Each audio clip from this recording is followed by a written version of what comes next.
Hello, hello, hello everyone!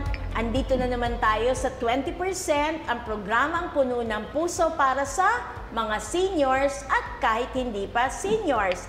At natural ang ating pinababalik.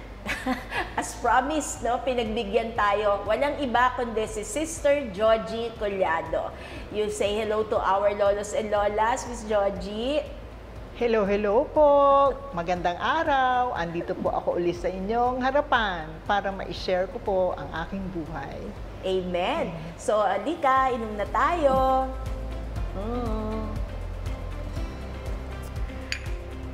Let us thank the Lord. Yan. So, thankful tayo kasi nakabalik talaga ang ating bisita ngayon at magpapatuloy tayo sa ating kwentuhan. I'm sure yung mga kinwento sa atin ni Sister Georgie ay very inspiring kasi biglang nag-flashback sa atin yung mga lolos and lolas din natin noon. Nung hindi pa kayo matatanda, abay, naging apo muna din kayo, di ba? At gayon din naman sa paglipas ng panahon, nakikita natin na may impact pala lahat yung pinagdaanan natin in our past. So, Miss Georgie, you must be a very loving person. Kasi from your lola to the titos and titas na marami sila, di ba? Tapos yung mommy and daddy mo na sinabi mo nga talaga you took care of them, di ba? So, paano naman ang love life? Nagkaroon ba ng panahon ang love life? Hindi naman siguro puro career lang, hindi lang siguro kung ano yan. Nagkaroon din ng love life. After ng asawa ko lang, wala na. Parang talagang one and only love ko yung asawa ko. Ako talaga naman may one and only. So maaga ka bang nag-asawa o inuna mo talaga ang career bago ka nagpamilya? Nung panahon ko, pag nag-asawa ka ng age 24, okay na yon. So sa tingin ko, right age. Tama-tama. Tapos, medyo maaga ako na byuda. Meron akong 4 na anak. And nabiyuda ako at the age of 37. So, ilang taon lang kayong nagsama? Nagsama, oo. Kung tutusin, parang nagkasama lang kami ng 12 years, tapos naging boyfriend ko siya for 2 years. So, napaka-iksing panahon. Maiksi, oo. Sobrang iksi. Pero masasabi ko talaga na yun yung panahon na talagang parati kami nag-uusap. Siguro dahil pareho kami ng kurso, accountant ako. So, marami kami na-share. Classmate ba yan? Classmate? Hindi naman. At PUP siya ako, University of the East. So, yung auditor namin siya, kasi taga-SGB, yun yung istorya namin. After ma-audit, sabi nung boss ko, bakit nandiyan pa yung auditor? Yung palang ino-audit, ako na. Ang saya naman dito. So, hindi nakita ang mga liabilities. Nakita ka as an asset. Kaya nagkatuluyan na agad. So, buti na lang kinasal na kayo agad, Kasi maikling panahon lang pala Siguro mag-boyfriend kami 2 years. Before that, siguro mga 3 years kami na bago nagpakasal. So sa tingin ko tama na yung age na yun. Oo, tama na yun. Kasi noon, pinahaba nyo pa, di ba? May kulang pala ang life, di ba? So hiramin ko muna ang kataga ng ating Panginoon dito sa Psalm 34 verses 17 to 18. Ang sabi niya, when the righteous cry for help, the Lord hears and rescues them from all their troubles. The Lord is near to the brokenhearted and saves the crushed in spirit. Grabe yung ginamit na term, crushed in spirit. So I'm sure parang nasanay ka na sa grief kasi yung lola, tapos yung mommy and daddy. Pero ito, medyo mas matindi yata ang grief na ito kasi surprisingly, maikli yung 12 years na family life, maikli yun. How did you take it? Paano yun? Was it a slow process? Yung journey ninyong mag-asawa? Siyempre, ang dami nyo pang dreams ahead. Di ba? Ang daming future. Malayo pa yung future na tinitingnan. Oo, wala pa. Oo. So, anong edad ka nun? 24? 24. Nagkaroon kami ng 4 na anak. Mayroon akong 3 boys, 3 lalaki magkasunod. Hindi ko expected na darating si Fatima.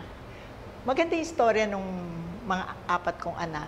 And namatay ang asawa ko, hit and run victim siya. So nasagasaan siya, iniwan lang siya nung driver. And papunta kami sa prayer meeting nung araw na yon. So parang gusto kong tanungin ng Diyos eh. Papunta kami prayer meeting, katatapos lang namin Christian Life program. Pagkatapos, mangyayari yung accident na yon. And 1 week siya na comatose. Ang nakakalungkot kasi, gustong-gusto niya ng anak na babae. Plano lang namin 3 anak. Tapos, bigla nagulat ako, na-delayed ako, nabuntis ako kay Fatima. And imagine, buti na kami na anak na babae kasi parang yung anak kong babae naging wind beneath my So, ilang wings. taon 2 si years Fatima old lang nun? siya. 2 years old Oo. yan. Biro mo panganay ko 12, sumunod 10, sumunod 8, tapos may 2 years old ka. Oo. Age 37, parang sabi ko nun sa Diyos, Lord, ano nangyari? Oo. Parang nung gusto ko sa sarili ko, do I deserve this? Bakit kailangan mawala? Ang asawa ko kasi napakabait. Parang sobrang bait. Wala kang masasabi sa kanya. So, na-bless ako, nagkaroon ako ng boyfriend, nagkaroon ako ng asawa, pero yung mangyari na mawalang asawa mo, traumatic kasi hit and run. Totoo. Oo. Nasaan ka nun nung na-hit and run siya? Nasa bahay. Inaantay ko siya. Sabi ko, Papa, asan ka na? Sabi ko ng gano'n, prayer meeting tayo mamaya. Sabi ng gano'n, sige, mauna ka na. Alam mo yung mauna ka na, parati kami magkasama, sabay kami pumapasok, umuwi. Bilang ng daliri ko, yung hindi kami sabay umuwi. At isa ito. Sa nabilang na yan. Yeah, isa ito. And ang hirap sabihin na tinanong mo, paano ako nakakope? Hindi pa. Hindi ko masasabing okay ba ako kasi may family picture kami. Hindi ko siya matingnan ng matagal. At yung family picture na yun ay maliliit yung mga anak. Oo, 1 year old pa lang yung si panganay, Fatima. Tapos Oo. 2 years old yung Ang hirap. pinakahintay-hintay yung babae. Oo, ang hirap tingnan yung family picture. Pag tinitignan ko siya ng siguro mga more than 3 minutes, para siyang kamamatay lang. Parang nagugulat ang mga kaibigan ko, yung mga close friends ko, pag bigla namin pag-usapan ang asawa ko, talagang umiyak pa rin ako. 28 years, parang sabi nila, Joji, 28 years, yun nga mas mahirap. Kasi tulad yan, nag-asawa si mga anak ko, si Fatima, pumunta sa altar, dapat kasama ko asawa So, ko. lalo mong naramdaman, mas masakit. Mas masakit. Habang nagtatagal, mas masakit. Lalo na ngayon tumatanda ako, parang sabi ko, sana siya kasama ko sa pagtanda ko. Pero, yon parang ang hirap. Alam mo, yung sinasabi mo ngayon, nagre-reverberate, salita yan ng mami ko. Kasi maaga, hindi man maaga, basta nabiyuda ang mami ko, yung daddy ko ay age 49. Pero paulit-ulit, pagka meron kaming bisita, alam mo, nangungumusta sa kanya, lagi niyang sasabihin ganito, alam niyo, habang tumatagal, lalong sumasakit. Oo. Yun yung ngayon na naririnig ko, sabi ko, ay, ito yung sinasabi ng mami ko. Akala ko yung mami ko lang yung ganon. Pero ngayon, as you say, as you share, kasi bawat magagandang pangyayari sa pamilya, no, biglang nare-realize mo, you miss the person. Yeah, sobra. Kasi hindi man lang, kasi di ba kasamihan natin, lolos and lolas, no, life begins at 40. Oo. Hindi ba lang umabot ng 40 di ba? Oo, 39 siya nung nagkaroon ng aksidente. Oo. Hindi, yun nga akala natin habang tumatagal, makakalimutan. Hindi Lalong mas tumitindi na, pero ako patuloy ko pa rin. Papa, kamusta ka na? Parang kinakausap ko lang siya. Parang kunyari, parang doon lang ako. Parang andyan lang siya. Kaya talagang buhay na buhay.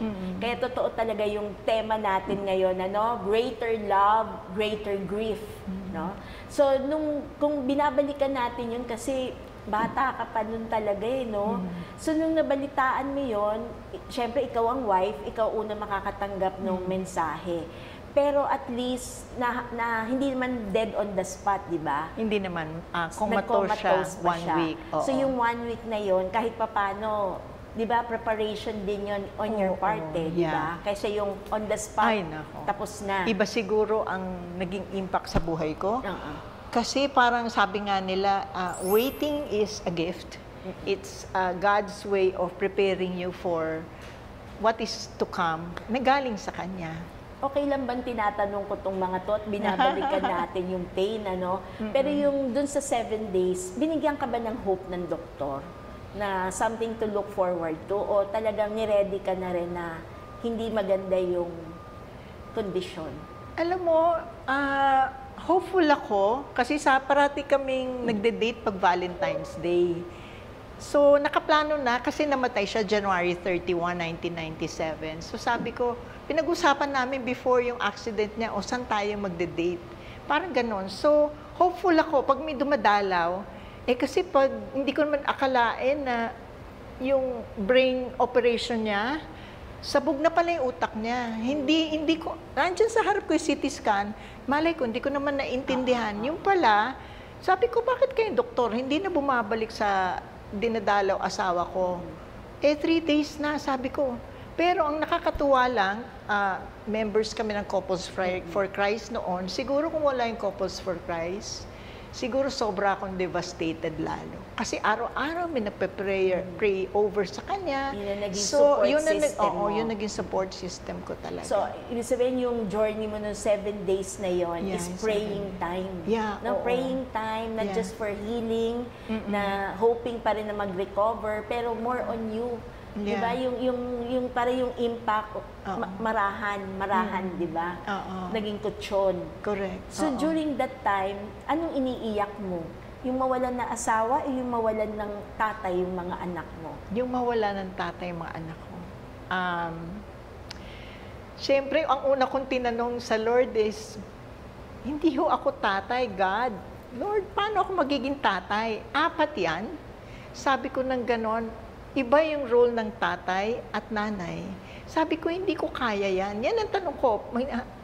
Sabi ko, bakit? Marami akong tanong talaga na, why? Sabi ko pa nga, is this the service sa inyo at mawawala pa yung asawa ko? Kasi katatapos lang namin ng Christian Life Program. 14 weeks yun. Imagine yung hirap. Siya yung team leader. Tapos after the Christian Life Program, bigla na lang na-aksidente siya. Parang, ano to? Parang, bakit? Yung bakit nandun. Pero, ngayon, parang, sino ka para tanungin? Kasi, hindi naman natin hawak ang buhay natin. Totoo. Oo, so, talagang ang hirap. So, yung pala yung mas, dagok pala, no? Hindi lang yung mawawalan ka ng partner, yung love mo, the love of your life, kakayanin mo yon. Pero, ang mas naging mahirap sa'yo yung mga bata. paano yung 4 na anak, no? Yung growing up years nila. Pero, that was in the past. Pero ngayon, fast forward tayo, kumusta ang mga anak mo? Nagpapasalamat ako kasi napagtapos ko sila. Sobra yung hirap ko kasi gusto kong sabihin na halos single-handedly. Yes. Kasi dumating ang time na manghihiram ka ng pera, wala kang pambayad ng tuition, hindi mo alam kung paano sila makakapag-exam kasi kung walang permit, walang exam. Kasi nag-abot yan Oo, no? Kasi nag-abot. 2 years lang yung gap ng first 3. Okay lang si Fatima, medyo later pa siya. Pero yung 3, sabay-sabay yan. And sabi ko, until now, parang hindi ko pa maubos maisip na napagtapos ko sila. Pag nakikita ko sila, natapos ko sila, tapos mga bubuting bata sila. Wow. Alam mo yung ganon? Let us praise the Lord. And give it thanks. So imagine, it's a gift coming from God. Kinuha nga ang iyong asawa, pero hindi ka niya iniwan. Not for a single moment na iniwan ka. Siyempre, ang concern mo, hindi lang yung financial Ang mahirap doon yung part na sabi mo kanina, yung role ng tatay. Yung prayer mo na nakakaantig na, hindi ako tatay nanay ako. Paano yung role ng tatay? Paano mo gagampanan? Pero ngayon, tignan mo, fast forward, napakabuti ng Diyos, no? Binigyan ka ng grasya, paano mo kayanin through the help of your support system as well. Pero ano naman na naging impact sa mga bata? Alam mo, Naintindihan na ba nila yon? during that time? Yeah, naintindihan nila kasi nawalan kami ng katulong. Oh. So, mga siguro 1 taon, mahigit 1 taon yon. Bago ako pumasok, gigising ako alas 4, maglilinis akong bahay, maglalabay, gagawin ko na lahat. Pagkatapos yung panganay ko, dahil mga 13 years old na rin siya, sasabihin ko sa kanya, anak, sinabong ko na yung lalabhan kasi mahirap ang tubig. Sabi ko, pagdating mo galing sa school, may susi, banlawan mo. Kung wala pa ako galing opisina, pwede mo iprito ito. Grabe yung pinagdaanan. So yung nakita nila yon na hirap. Pero yung time na yun, I'm sure, nagdurugo din ang puso mo, no? I mean, you have to survive. Hindi lang yun yung teaching time for the children, eh. Parang ito, kailangan. Tinatawag call of duty ito, di ba? But it pains you, no? I'm sure. Pero nakatulong din sa kanila to become a better person. Tama ka. Oo, sabi ko, hindi pwede ako magkaroon ng anak na tamad. Kasi masipag ako, dapat masipag din kayo. Yes, alam mo yung ganon? yes, So, parati kong ini-insist na kailangan nyo magsipag. Kailangan nyo magtulungan. Kasi kung hindi ako papasok sa opisina at hindi kayo magtutulungan, may kanya-kanya silang assignment. Wow. So, yung mga bata, nagpapasalamat ako sa Diyos talaga. Kasi sila, ngayon, nakikita ko kung paano ang salitang sipag na para na-instill ko sa kanilang sarili na kailangan nila magsipag. Kasi kung hindi ka magsisipag, hindi mo ma-achieve yung ano mo, mapangarap mo. Pero teamwork kasi yan, eh, no? Oo. So, walang naging pasaway sa kanila. Kundi, May time ba nangyari? Kasi mga boys, yung unang tatlo. Nangyari ba na kailangan mo mag-referee? May ganun ba? Dumaan din ba sila sa stage na ganun? Hindi masyado. Oo. Actually, hindi ko lang makalimutan yung panganay ko. Siyempre, kung kailangan mo maghigpit sa mga anak mong lalaki, sabi ko, anak, lalo na nung college, bawal umuwi ng pasado alas 12. Kung alas 12 na, hindi kita papasukin. May curfew. May curfew. Akala niya, papasukin ko. Ang ginawa niya, nagpunta sa mami ko. Aba. Tapos, dala-dala niya yung mami ko. Sabi ng mami ko, papasukin mo na si Roy. Sabi ng gano'n, papasukin mo na. Kakaawa naman yung bata. Hindi pwede yan. Sabi ko, before 12. Pag past 12 na, tapos ang ginawa ng mami ko, sinama niya, doon siya natulog. Alam mo yung mga ganong desisyon, kailangan yung discipline maging firm. Kundi hindi susunod yung mga bata eh. So, ang hirap kasi hindi biro magpalaki ng 3 anak na lalaki. Nako, nakaka-relate ang viewers natin, ha? Nagpapalaki sila, kompleto sila, buong kaanak ang nagpapalaki, nahihirapan. Pero ikaw, sabi mo, single-handedly. So, mahirap nga yun, no? Yung mga panahon na you have to be tough. Ang hirap noon kasi role na yun dapat ng tatay, eh. Di ba? Kaya lang ikaw, tinibayan mo talaga yung dibdib mo. Kaya lang, mas matalino yung anak mo. May password siya. May password, Ang password yung lola. Alam niya kung sinong lalapitan ganun din niya. ang ginawa sa'yo. Di ba nung araw, defender mo, ang lola. So ngayon, naulit na naman. Nauulit, oo. So nakakatuwa at sila among themselves, wala yung mga iring-iringan. Wala naman. Wala yung mga pikun-pikunan na parang, ang kukulit niya, lilikot niya, walang ganon. Hindi naman. Kasi they had to grow up also, no? Kasi nakita na nila na yung sitwasyon nga ninyo. Oo, yung ibabalanse mo yung oras mo. Nasasabihin ko, alas 7 na, after dinner, check ko yung mga diary nyo, check ko yung mga assignment nyo. Wow. Actually, marami nagsasabi sa akin na, alam mo, hindi mo lang mahal ang anak mo, sobra-sobra mo silang mahal, sobra mo silang shield. And parang sabi nila, may advantage at disadvantage. Pero kasi, sila yung naging dahilan kung bakit ako nabubuhay. Tumutuloy Kung bakit sa ako buhay. gumigising sa umaga. Yun sinasabi natin, di ba? So, salamat sa Diyos at nakapagtapos sila at mabubuti silang mga anak ngayon. And sana, ganun din sila in the future, na maging mabuting anak. Kasi pag mabuti kang anak, mas maganda ang buhay mo. Naniniwala ako doon na hindi pwedeng hindi ka maging mabuting anak, maging mabuti kang mapagmahal, magkaroon ka ng panahon sa magulang mo. Alam niyo, lolos and lolas, pinag-uusapan natin itong greater love, greater grief. Pero hindi niyo alam, sa harapan ng ating bisita, she is a very successful person. Pero ang nakakamangha, behind that success, dumaan ka dun sa ganong turmoil, no, ng buhay. How did you manage? Kasi di ba, ano yun binalanse mo. Pero sa'yo, nag-excel ka pa sa profession mo, sa career mo. Paano nangyari yun? May simbahan malapit sa amin.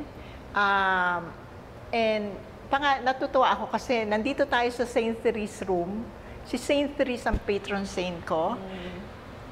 Nagsisimba ako kada umaga. Alam mo, may isang pagkakataon sa buhay ko na napakahirap. May sakit ang nanay ko.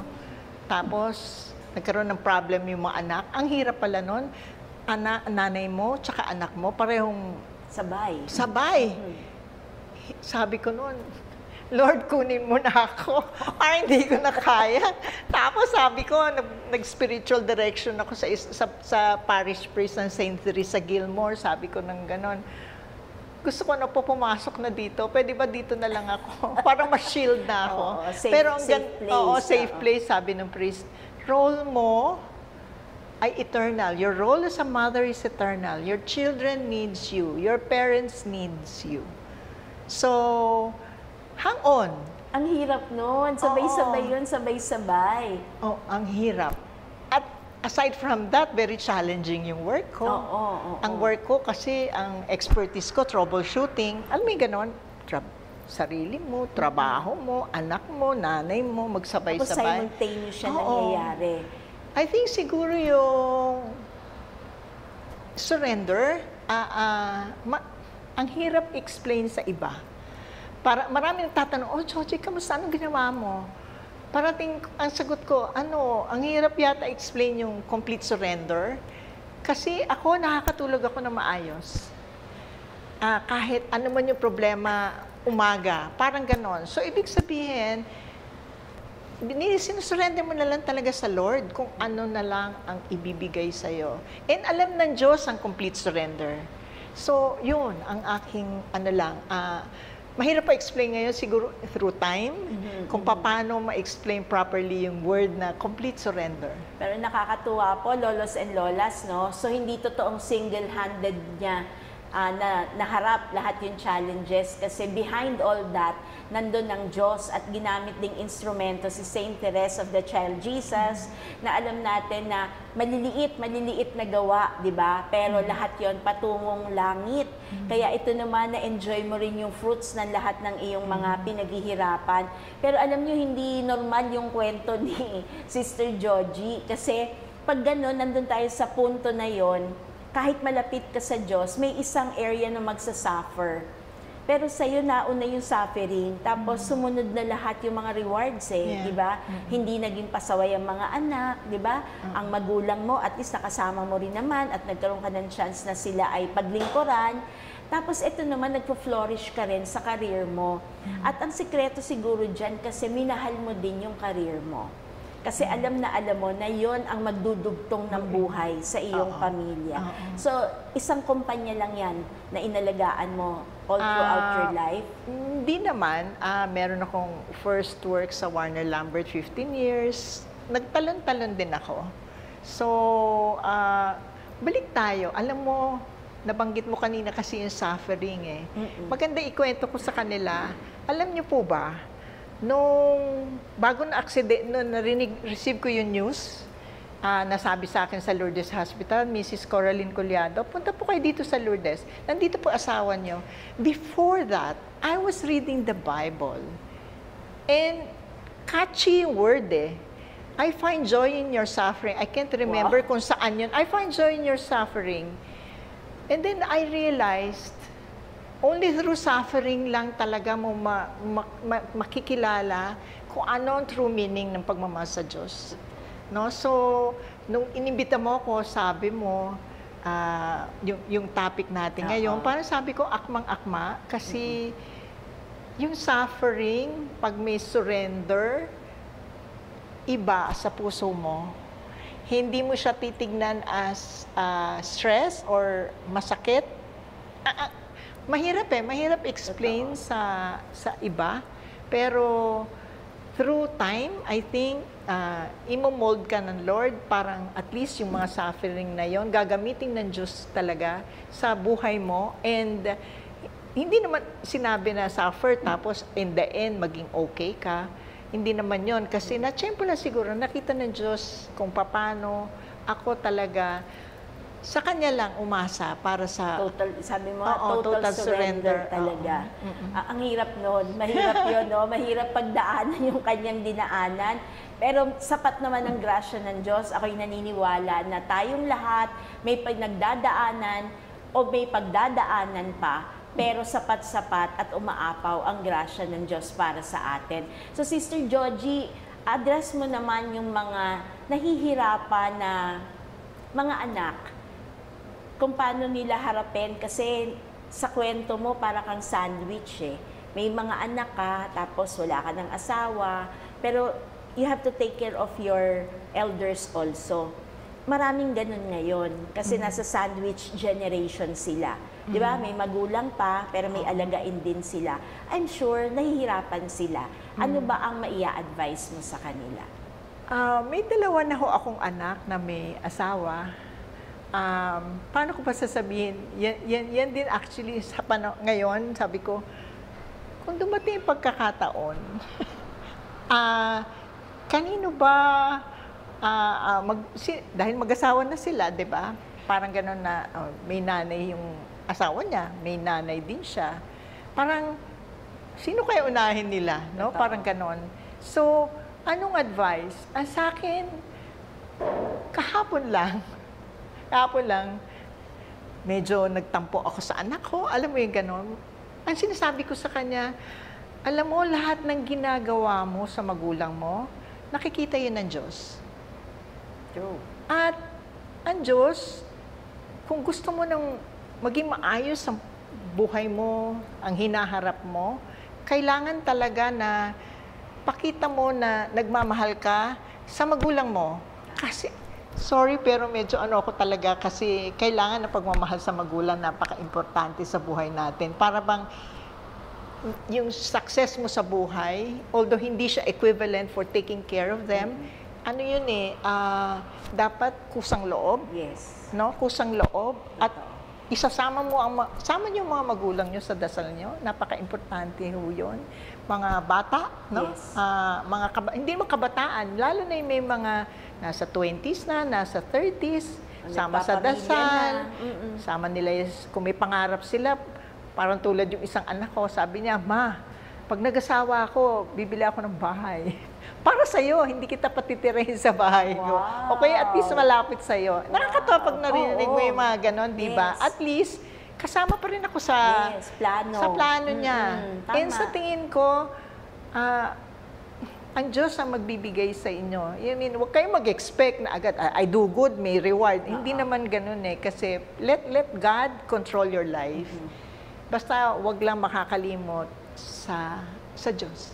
So, ang pinakamahalagang narinig ko sa iyo ngayon sa mga plano, wag iniitsapwera ang magulang. Kasi hindi sila in the past, in the present sila. At sana kasama natin in the future. 'Di ba? Kasi minsan ang concept ngayon ng kabataan, ang pamilya niya, siya, asawa, tsaka anak. Nasaan yung magulang. Part yun Hindi inoobliga. Ang sinasabi lang at paalaala, di ba? Magulang ay magulang. Hanggang saan man tayo makarating, success man o failure, the parents will always be there. So sana tayo din naman pag nangangarap, bahagi sila ng pangarap at ang pinakamahalaga nga, yung panalangin. Pagdating naman sa mga elderly natin, syempre, they are slowly losing control of their life. Ikaw, active ka pa malayo pa ang retirement sa'yo. Pero may mga titos and titas na tayo na, yung parang tapos na tapos na yung active life, di ba? Pagka ganun, susuko mo na yung control mo sa pamilya. Ano yung best advice na mabibigay niyo sa kanila? Mahirap yan. Yes, kasi mahirap yun. 65 pa lang ako, darating ako sa age na yon na I think siguro mahirap mag-advise to someone older, no, na hindi mo alam pa. Sa tingin ko ang ano natin ay patuloy pa rin yung ipakita natin yung pagmamahal sa mga anak natin para makita nila na yung minsan kasi yung may mga ibang matatanda na andyan na lang sila, nasa isang tabi na lang sila, di ba? Parang nakaupo na lang or I do not know, no? Pero parang sinasabi ko lang na sa mga more than 70 plus, of course, huwag kalimutan alagaan ng sarili kasi parang ang pinakamahirap, tatanda tayo na may sakit, di ba? Siguro ang advice na lang natin is patuloy tayong alagaan ng sarili natin para yung mga anak natin, syempre alam naman natin, tayo lahat, mga magulang, ayaw natin magpabigay ng pabigat sa mga ibang tao. So, I think yun yung kailangan, maalagaan nila sarili nila, maging mapasaway, di ba? At, of course, you know, yung panahon na pagdadasal pa rin, andun pa rin mahirap explain talaga yung word na yun, ano? Kasi yung iba, may kaibigan ako, Georgie, hindi ko, parang pag kinikwento mo sa akin na umiiyak ka sa pagdasal mo, hindi ko pa yung nararanasan. Di ba?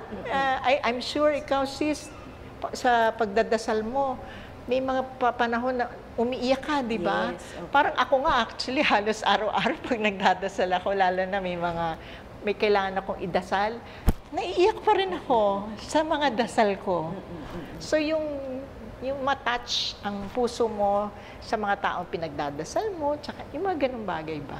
So, Sister Georgie, on the lighter side tayo Kasi greater love, greater grief. Sinabi mo na yan kanina, mas matindi, namimiss mo pa rin yung husband mo. Pero pag binigyan ka ng isang tao na darating at pinadala ng Diyos sa'yo, will you still be open to that? Wow! Hypothetical hypothetical.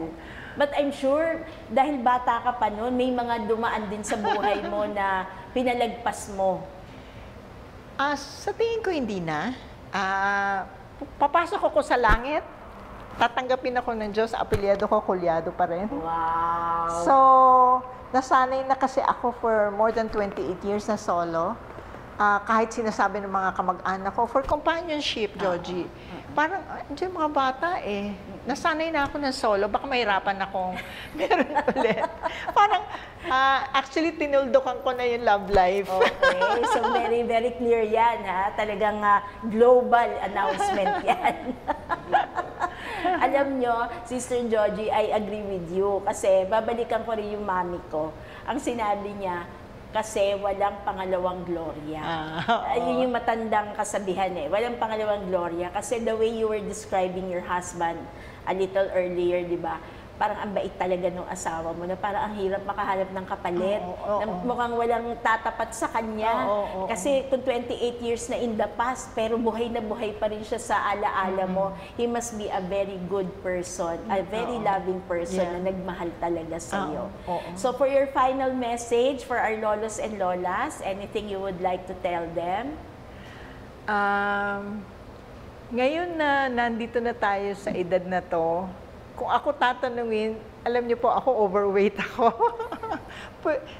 Sa ating mga lola-lola, alagaan po natin ang sarili natin. Of course, kasama na po dasal, pero yung pag-aalaga sa mga katawan po natin, napaka-importante. Kung may maintenance din, siguraduhin iinumin, pero malaking bagay po yung paglalakad, pag-iinom ng tubig, yung mga ganun po. Kasi yun yung pag-alaga po sa sarili natin ay tulong na rin po sa ating mga anak. Kasi syempre, alam natin, busy rin sila, may anak din sila. So yun po yung advice ko yung pag-aalaga sa sarili. Kasi ako, tulad ako ngayon, overweight ako. Sabi ko, sana hindi ako kumain ng marami. Hindi ako nag-stress eating. Kasi parang hindi ko na mababalik. Ang hirap magpapayat. Ayaw marinig. Kasi nakita niya kami, paano kami kumain nung araw. Yung mga meron ng food, bibili pa ulit. No? Kasi masarap mag-binge. No? But anyway, maraming salamat. Sana na-inspire ho tayo na greater love, greater grief, at magpapatuloy ang journey ng buhay natin. Kaya total surrender. mabigat yun, yung total surrender. But that made you live again kasi hinayaan mong ang Diyos ang magdugtong ng buhay mo at ng iyong mga anak. Let us praise the Lord. And give Him thanks. So, mananalangin tayo for our closing prayer. In the name of the Father, Son, the Holy Spirit. Amen.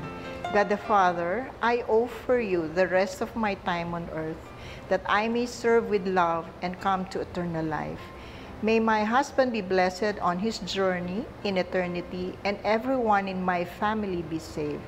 Holy Spirit, be a comfort to all widows, especially the newly bereaved. Jesus, my bridegroom, Savior of my soul, the light of my heart, help me. Mary, exalted widow, Mother of the Church, my model and intercessor, pray for me. Saint Joseph, protector of Mary and the child Jesus, and helper of widows, guide me in the trials of daily life. As a widow, may I be a spiritual mother to all I meet today. Amen. Amen. Let us praise the Lord. And give Him thanks. So maraming salamat. Thank you, Sister Georgie Thank you. My Tuliado. pleasure. See you again next Monday. Bye!